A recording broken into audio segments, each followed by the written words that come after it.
Om Namo Bhagavate Ramakrishnaya. Continuation of section 8, page number 74, talks with Swami Vivekananda by Sri Sharat Chandra Chakravarty, one of the greatest householder disciples of Swami Vivekananda. Swamiji. Yes, everything will come about in time. Such educated men are not yet born in this country who can keep their girls unmarried without fear of social punishment. Just see how before the girls exceed the age of 12 or 13, people hasten to give them away in marriage out of this fear of their social equals. Only the other day, when the age of consent bill was being passed, the leaders of society massed together millions of men to send up the cry, "We do not want the bill."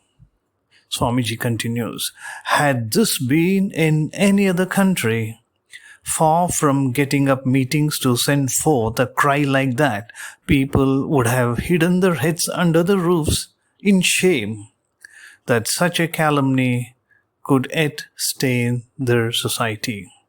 Disciple Sharat Chandra Chakravarty. But Swamiji, I don't think the ancient lawgivers supported this custom of early marriage without any rhyme or reason. There must be some secret meaning in this attitude of theirs. Swamiji.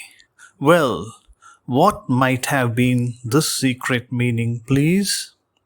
Sharat Chandra Chakravarty replies, take it for instance, in the first place, that if the girls are married at an early age, they may come over to their husbands' homes to learn the particular ways and usages of the family from the early years of their life. They may acquire adequate skill in the duties of the household under the guidance of their parents-in-law. In the homes of their own parents, on the other hand, there is the likelihood of grown-up daughters going astray. But married early, they have no chance of thus going wrong. And over and above this, such feminine virtues as modesty, reserve, fortitude, and diligence are apt to develop in them. Swamiji. In favor of the other side of this question, again, it may be argued that early marriage leads to premature childbearing, which accounts for most of our women dying early. Their progeny also, being of low vitality, go to swell the ranks of our country's beggars. For if the physique of the parents be not strong and healthy, how can strong and healthy children be born at all? Married a little later and bred in culture, our mothers will give birth to children who would be able to achieve real good of the country. The reason why you have so many widows in every home lies here, in this custom of early marriage. If the number of early marriages declines, that of widows is bound to follow suit. Disciple. But Swamiji, it seems to me, if our women are married late in life, they are apt to be less mindful of their household duties. I have heard that the mothers-in-law in Calcutta very often do all the cooking, while the educated daughters-in-law sit idle with red paint around their feet.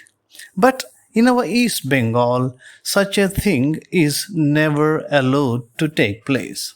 Swamiji replies, but everywhere under the sun you find the same blending of the good and the bad. In my opinion, society in every country shapes itself out of its own initiative.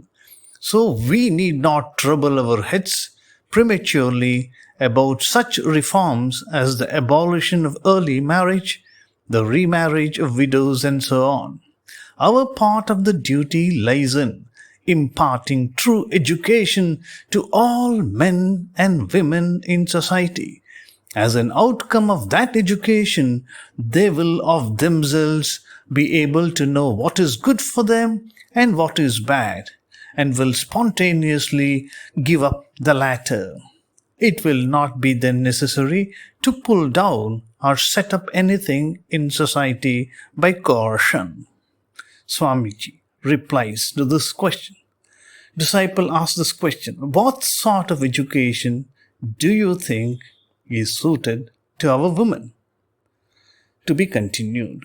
Om Shanti Shanti Shanti Hari Om Tat Sat Shri Ram Krishna Arpanamastu.